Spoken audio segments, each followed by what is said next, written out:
Digestión en plantas. Las plantas son fotoautótrofas por excelencia, aunque por falsedad. Recuerde que quien realmente hace el proceso de la alimentación con la luz solar es el cloroplasto, que de por sí es un descendiente bacteriano. Pero mantengamos la tradición, en el sentido de que nunca esperaríamos que una planta lleve a cabo procesos digestivos de sustancias externas. Por lo general, las plantas absorben a través de sus raíces algunos minerales disueltos en el agua por los mecanismos de transporte a través de membrana. Las plantas mismas no producen el alimento. Quienes lo hacen son los descendientes de las cianobacterias llamadas los cloroplastos. Nunca me cansaré de repetir eso. El alimento luego es redistribuido a las zonas donde se necesite o para el almacenamiento, por lo que todo el proceso se lo puede definir como una relación metabólica y no un proceso de digestión en sí mismo, pues no hay un proceso destructivo. Pero como en todo, existen excepciones. Plantas carnívoras. Las plantas carnívoras crecen en ambientes muy pobres en nitrógeno, uno de los pocos compuestos químicos inorgánicos que las plantas son incapaces de integrar a los ciclos biológicos por sí mismas, aun cuando la mayor parte del aire que nos rodea es nitrógeno. Casi o más del 70% del aire de esa cosa invisible que nos rodea es nitrógeno, pero los seres vivos en su mayoría son incapaces de tomarlo de allí. Las micorrizas, que son hongos que forman relaciones simbióticas con las raíces, poseen a su vez bacterias que son capaces de tomar el nitrógeno del aire.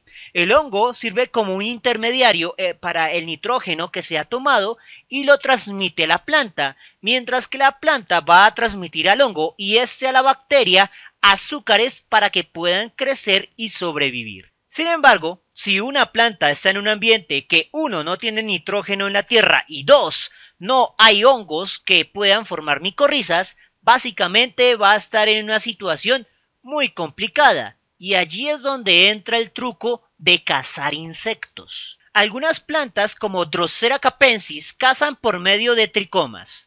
Los tricomas son elongaciones de la epidermis de la planta en cuya punta se segrega una sustancia pegajosa. Cuando el artrópodo intenta avanzar por una zona llena de tricomas, queda atrapado y luego sus materiales pueden ser absorbidos mediante la secreción de enzimas digestivas. Sin embargo, la cacería por tricomas no es muy conocida debido a que funciona bien para matar, pero no proporciona una cavidad especializada donde la planta pueda degradar a su víctima de manera externa. Las estructuras más comunes que han modificado las plantas carnívoras para la cacería son las flores y las hojas. Y en este sentido podemos dividir dos tipos. Las flores que matan por medios mecánicos, o sea que aplastan y atrapan, y las que lo hacen por medios químicos, en las cuales se segregan sustancias químicas que impiden el escape del bicho.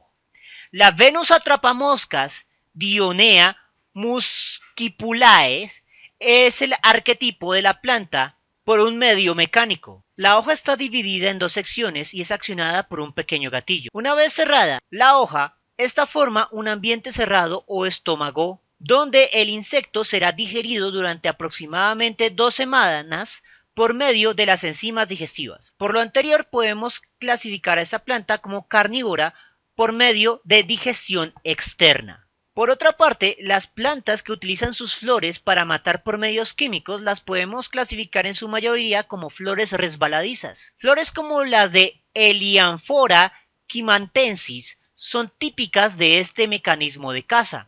Al igual que con las Venus, la flor emite una esencia que atrae al insecto, pero en este caso es la flor misma la que se encarga de matar al insecto y no la hoja. Una vez que el insecto se posa en la flor, resbala debido a sustancias que segrega la propia flor. Al final de la caída se encuentra una piscina de fluidos digestivos llenos de cadáveres de víctimas previas y enzimas que poco a poco van degradando a las víctimas. El pozo se llena de nutrientes que luego la flor absorbe por los mecanismos de transporte a través de membrana. Como se intuye de lo anterior, existe una amplia gama de plantas carnívoras que no solo varían en su modo de cazar, también en su dependencia de la cacería. Algunas plantas matan, pero no digieren. Las podemos clasificar como plantas precarnívoras como Catopsis berteroniana.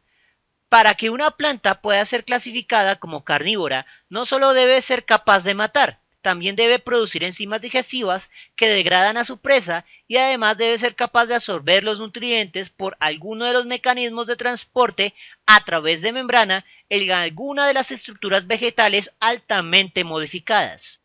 Plantas parásitas. Si la planta no vira el consumo de artrópodos, puede hacerse parasítica de sus víctimas, invadiendo sus tejidos vasculares y robando nutrientes por medio de los mecanismos de transporte a través de membrana.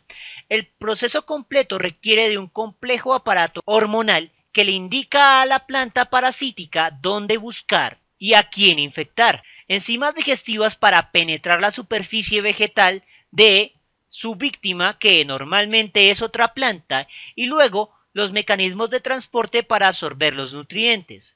Las plantas parasíticas pueden ser fotosintéticas y en cuyo caso solo buscan algunos nutrientes que no obtienen por sí mismas del suelo, o pueden ser no fotosintéticas, en cuyo caso absorberán todo lo que puedan de sus víctimas. La familia más importante de plantas parasíticas es Orobanchaceae, que pertenece al linaje de las plantas con flor.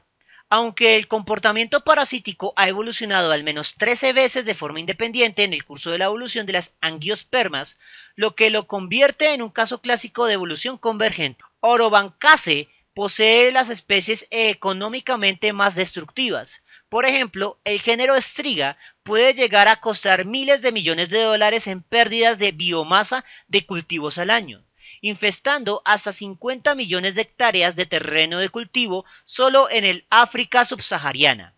Striga puede infestar tanto granos como plantas adultas de maíz, arroz y sorgo, indudablemente algunas de las plantas cultivables más importantes del mundo. Otros blancos de las especies de la familia Orobanchaceae incluyen arvejas, tomates, zanahorias y varias legumbres. La infestación por plantas parasíticas del género Orobanchaceae puede llegar al 100% de un cultivo, lo cual ha provocado el abandono, la bancarrota o como mínimo el cambio de especies cultivables en varias regiones del mundo. Finalmente, algunas plantas parasíticas son capaces del impensable, infectar un hongo. Cerca de 400 especies de plantas angiospermas más una gimnosperma, Paraxitaxus usta, pueden parasitar a los hongos formadores de micorrizas. Es decir, en lugar de formar el trato de pasarle azúcar al hongo para que se lo pueda pasar a la bacteria para que en de vuelta les devuelvan nitrógeno, esta planta lo que hace es absorber todo lo que tiene la bacteria y el hongo para sí misma. Bien, eso es todo por el momento. En la descripción voy a dejar el enlace a los fundamentos teóricos, donde también se encuentran las referencias bibliográficas de esta lección. Espero que les haya gustado y nos vemos en una próxima oportunidad.